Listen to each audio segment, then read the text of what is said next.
Carro e moto na garagem? Petrobras anuncia quinto aumento consecutivo da gasolina só neste ano. E a solução é tentar economizar o máximo possível.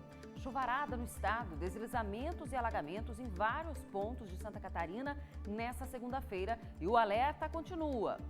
E quando o assunto é a pandemia, a preocupação só aumenta. Mais de 200 pessoas esperam por leitos de UTI em Santa Catarina.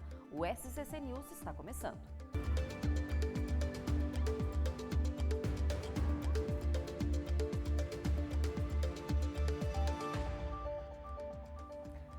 Olá, muito boa noite para você que está com a gente, ligado no SCC SBT, segunda-feira com muita informação e a gente já começa falando de um assunto que te interessa e muito, viu?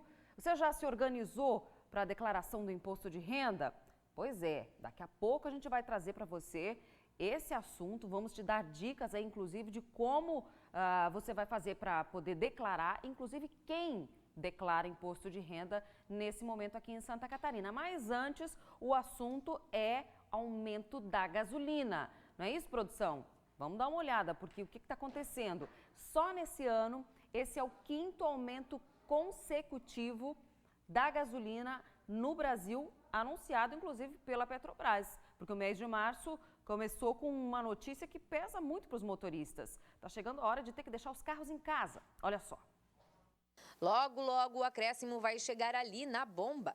Esse é o quinto aumento da gasolina e o quarto do diesel só neste ano.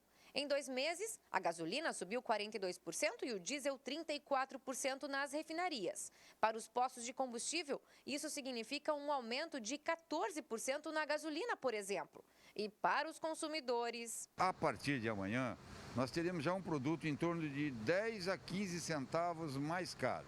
Tudo isso é culpa do preço do dólar. É a cotação do preço do barril do petróleo. Isso é dado pelo mercado internacional. E outro fator que é a questão cambial. E nós sabemos que nossa moeda, o real, é a que mais vem sendo desvalorizada nos últimos tempos. O cálculo é fácil. No início do ano, o litro de gasolina custava, em média, R$ 4,50. Com uma nota de R$ 50, eu consegui abastecer 11 litros. Hoje, sem o novo aumento, a gasolina custa em média R$ 5,20, o que me rende, com os mesmos R$ 50, apenas 9,5 litros. Ou seja, já não dá mais para rodar a mesma quantidade de quilômetros. José que o diga. Antes eu abastecia ali mais ou menos 100, 120 reais e acabava dando ali uns 300 km, mas hoje está bem difícil, tá? Tá passando esse preço aí de 100, 120. Hoje com 120 você certamente não roda mais todos esses quilômetros. Não, com certeza não. Com trânsito ainda não. O aumento do combustível está bem acima do que tem sido praticado por outros produtos na economia brasileira. E quando a gente fala de aumento de preço do combustível, a gente está associando aí também aumento de custo de transporte, de logística, e isso pode acarretar em aumento de preços de grande parte dos produtos aí comercializados dentro do país. Triste é saber que poderia ser diferente. Simplesmente, num país quebrado como nós estamos, uma empresa estatal poderia ter uma ganância financeira menor, diminua seus preços, consequentemente isso chega ao consumidor e desatrele do mercado internacional, uma vez que nós temos uma produção suficiente para resolver o problema da gasolina no Brasil. Enquanto não temos redução à vista, o jeito é buscar alternativas para diminuir o consumo de combustível e fazer o litro render mais. Tem itens do motor que necessitam de manutenção constante, preventiva. Troca de velas, filtros, isso tem que estar em dia para poder reduzir o consumo de combustível. Por exemplo, um filtro sujo e um filtro limpo. Aqui dá pra gente ver bem a diferença. Um filtro de ar sujo, né? Bem sujo, e um filtro de ar novo. Então, a força que o ar tem que fazer o motor tem que fazer para aspirar o ar é muito maior no filtro sujo, acaba fazendo com que o carro consuma mais combustível. Da mesma forma, a vela de ignição. A vela de ignição gasta provoca um aumento de consumo também, porque a queima do combustível não fica tão eficiente quanto em uma vela nova. Outra dica importante é manter em dia a pressão de pneu. Tem que ser observada a pressão pelo menos uma vez por semana, porque o pneu murcho também faz consumir muito combustível. Pois é. E olha, ainda hoje você vai ver como está a situação da Covid em Chapecó. Tem paciente morrendo à espera de um leito. Em todo o estado, gente, tem mais de 200 pacientes nessa espera por leitos de UTI. Já já a gente vai trazer os detalhes. E agora sim, você já se organizou para a declaração do imposto de renda? Começou a valer hoje a data para a entrega da declaração desse ano. Você tem dúvidas? A gente vai trazer agora algumas dicas, olha só. A tabela de valores continua a mesma do ano passado. O auditor fiscal explica quem precisa fazer a declaração do imposto de renda. O contribuinte que recebeu rendimentos tributáveis no ano de 2020 acima de R$ 28.559,70. Salários, aluguéis, trabalho autônomo, aquele que recebeu em rendimentos isentos superiores a R$ 40 mil também está obrigado a declarar. A atividade rural, a receita bruta, né, superior a R$ 142.798,50. Bens e direitos, em 31 de dezembro, a soma ultrapassou a R$ 300 mil.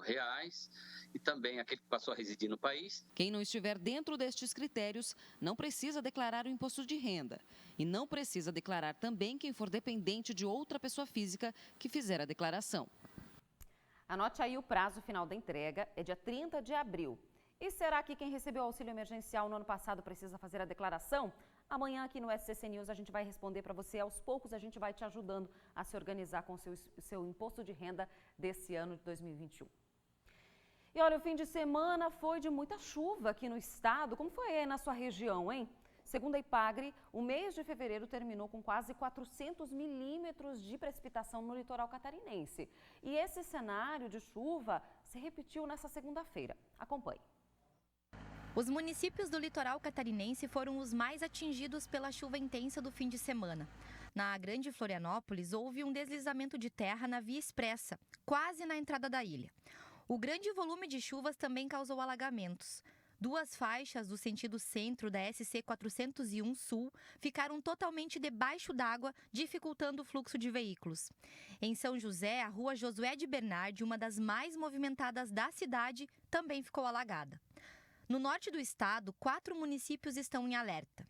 A Prefeitura e a Defesa Civil de Garuva já soltaram um alerta máximo para as ocorrências que podem ser relatadas nas próximas horas. Por lá, foram 146 milímetros de chuva só nas últimas 24 horas. Nos últimos 3 dias, a cidade registrou 312 milímetros. O litoral norte também foi bastante afetado pelas chuvas. Em Camboriú, estradas do interior tiveram alagamentos. Deslizamentos de terra foram registrados, assim como quedas de árvores. A Secretaria de Obras passou a segunda-feira desobstruindo estradas e fazendo a limpeza de ruas.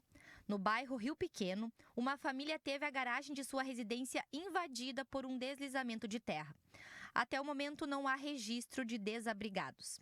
Em Brusque, foram registrados 10 pontos de alagamentos em vias públicas, 6 alagamentos em residências e 15 deslizamentos. 2 pontes foram danificadas. O município de Itajaí registrou 4 ocorrências de deslizamento de terra durante o fim de semana. Uma casa ficou parcialmente interditada. A cidade também teve pontos de alagamentos. A preocupação maior agora é com os deslizamentos que podem acontecer, já que o solo está encharcado. A nossa preocupação maior é quando cai a chuva, é uma intensidade muito forte, né, chove demais, e o morro, como ele retém muito, que o solo já está encharcado, quando a água vem, ela vem descendo com tudo. Ela não desce ao mesmo tempo que para a chuva. Isso vem depois de 2, 3 horas. Em Itajaí, choveu cerca de 100 milímetros nas últimas 24 horas.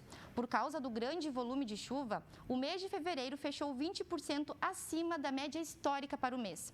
E olha que a previsão para os próximos 10 dias é de tempo instável na região. Entre a última quinta-feira e a manhã dessa segunda-feira, os totais acumulados de chuva no período superaram os 100 milímetros em localidades ao norte de Imbituba. Nessa tabela, é possível ver as localidades com totais acumulados acima de 80 milímetros. Conforme previsão da Ipagre-Ciram, os primeiros dias de março ainda seguem com chuva frequente do Planalto ao litoral, porém com menos intensidade e melhor distribuída a partir da tarde de terça-feira. Bom, e a chuva deve continuar amanhã pela manhã em algumas regiões do estado. Vamos conferir no mapa a previsão do tempo para terça-feira?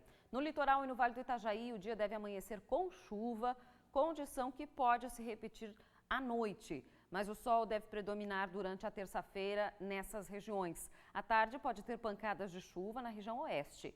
No norte, no sul e na serra, o dia pode ficar nublado e possibilidade de chuva isolada nessas regiões. Já as temperaturas devem ser mais altas amanhã na maior parte das regiões do estado.